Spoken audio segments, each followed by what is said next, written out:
Ipamigil lang si Toda.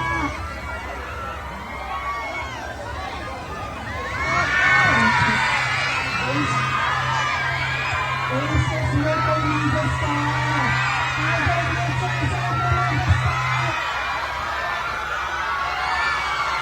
Toda.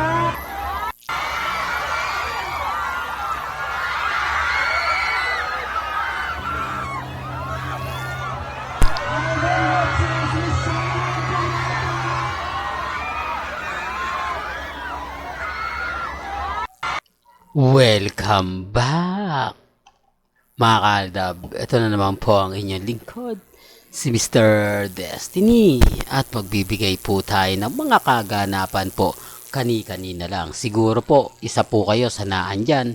Isa po kayo sa matyagang nag-abang, nag-antay. Di po ba? Ang gaya nga po ng sinasabi natin, mga kaaldab, may mga bagay-bagay po na masarap pong panoorin.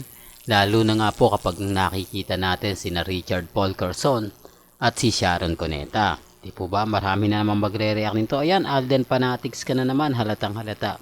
Remind ko lang po sa inyo pwede nyo pong panoorin kung ano po yung gusto ninyo. Di po ba? Ako lang naman po nagbibigay ng update. Ako lang naman po nagbibigay ng mga kaganapan. Kung ano lang po yung latest, kung ano lang po yung trending, yun lang naman po yung hinahatid ko. Kaya nga po nagugulat na lang ako kapag may mga nagko-komento ng ganito, nagko-komento ng ganon, di po ba? Basta ang importante lang naman po kung ano yung latest, dun po tayo. Importante lang naman po kila Mengay, kay Alden at kay Sharon Cuneta, di po ba?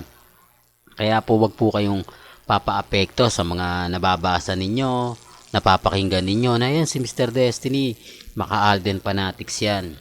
Marami naman pong pagpipilian, 10 naman po yun.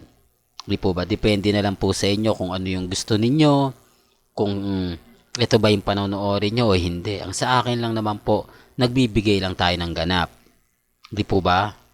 Kaya relax lang po kayo. Nasa inyo pa rin ang desisyon. Yan ang kagandahan nyo po sa channel ni Mr. Destiny.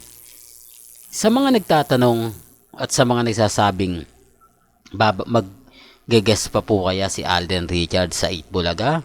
Mukhang alanganin na, Mr. Destiny. Ilang tulog na lang nga ipalalabas na sa December 25 ang pelikula ng Family of 2. Gahol na si Alden kasi anong petsa na ngayon? 9 days na lang o 8 days na lang ipalalabas na. Di po ba kailan nga po ba siya pupunta? Sa punto na yan, mahirap pong magsalita. Mahirap pong magkomento. Malay nyo, bukas sa makalawa, nasa 8 Bulaga si Alden Richards. Di po ba? Kaya wag po kayong magre-react muna. Magantay po kayo kung ano naman po yung nababalitaan natin, kung ano man po yung nababasa natin, napapakinggan natin. Agad-agad ko namang ibabalita po sa inyo.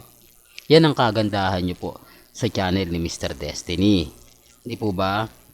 Kaya nga po kita nyo, 101% updated po tayo. At doon naman po sa mga nagre-react kay Mengay, na kung saan nga po, sayang talaga yung pagkakataon na nasayang kay Main Paul Carson. Wala po tayong magagawa. Desisyon po talaga ng TBJ yan Kasi kung kay Mengay lang, papatulan niya yan.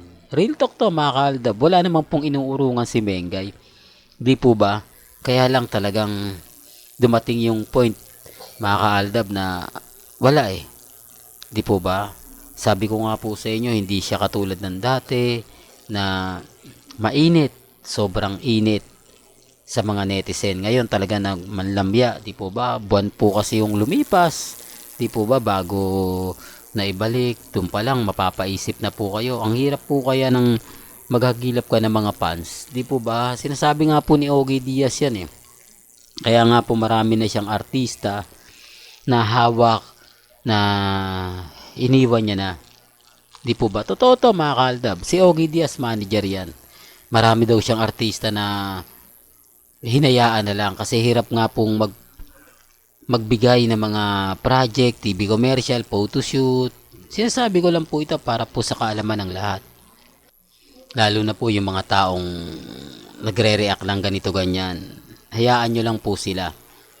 Di po ba? Real talk to. Ngayon, kung hindi po mananalo si Alden Richards sa Metro Manila Film Festival bilang Best Actor, wala naman pong problema yun Di po ba? Gaya nga po ng pinapaliwanag natin, depende pa rin po ito sa mga hurado. Depende pa rin po ito kung tatangkilikin po nila o hindi. Kung ano yung magiging desisyon. Kumita man po itong pelikula na to, bayad pa rin naman po si Sharon at si Alden Richards. Wala pa rin po. Kumbaga, hindi pa rin po sila malulugi. Kaya yung mga iba na sinasabi kapag hindi daw nag-click ang pelikula ni Alden, bagsak daw to agad-agad. Hindi ko alam mga kaaldab kung saan nila nakukuha yung mga ganyang balita. Hindi ko alam kung saan nila nakukuha yung mga ganyan. Kahit siguro sa website, wala akong makita na ganyan. Ito yung mga basher. Ito yung galit na galit kahit sa channel natin.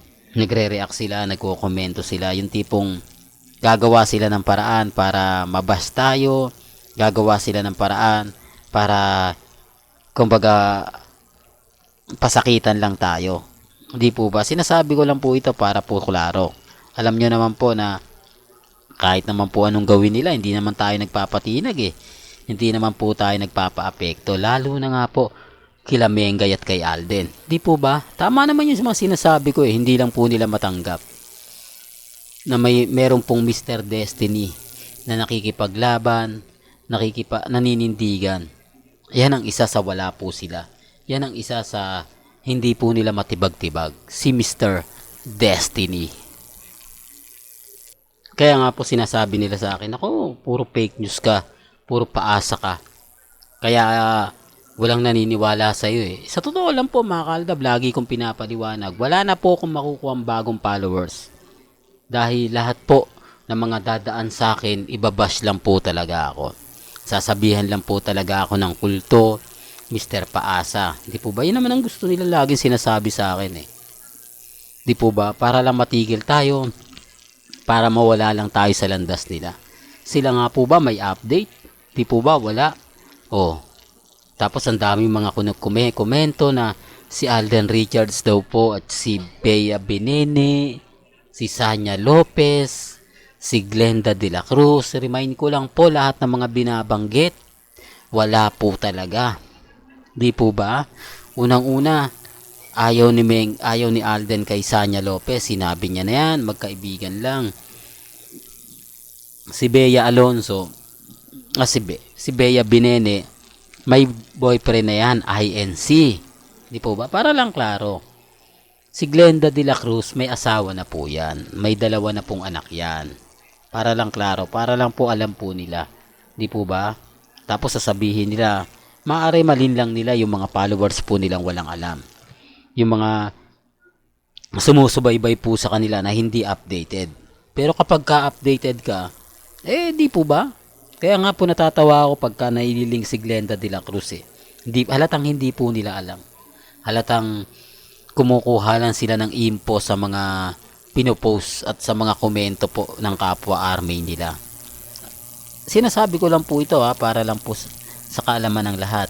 Lalong-lalo na nga po sa mga taong kumbaga nagre-react at nagko-komento. Ang importante lang naman po, lagi kong pinapaliwanag, depende na lang po ito sa mangyayari at magaganap. Ang importante lang naman po kung ano lang yung latest, kung ano lang yung trending, dun lang po tayo. Ngayong kaganapan po dito sa Metro Manila Film Festival Parade ng mga star, abang-abang na lang tayo kung sino nga po ba talaga ang mamamayagpag sa 10 napakagandang pelikula. Ang dami yung pagpipilian sa December 25, no? Siguro next year, Alden at May naman sana, no? Well, kung kasama si Bossing, why not? Di po ba?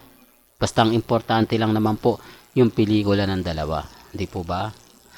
Well, hanggang dito na lang po yung updates natin, mga kaaldab, ba? Kaya kung gusto nyo pa po ng pinaka-latest at sariwang update, abay tumutok lang po kayo dito po sa channel ni Mr. Destiny para updated po kayo sa mga latest at sa mga bagong video po na ilalabas po natin maya-maya lang. Kaya kung bago ka lang sa channel na to at isa kang true-blooded Aldab Nation na nagmamahal po kila Mengay at Isoy, tama po ang channel na pinuntahan mo, kaya consider na po kitang bagong subscriber. At huwag mong kalimutang i-share ang mga video po natin sa mga mami, sa mga titas, at sa mga senyor. Hanggang sa muli, salamat po sa panonood at pakikinig.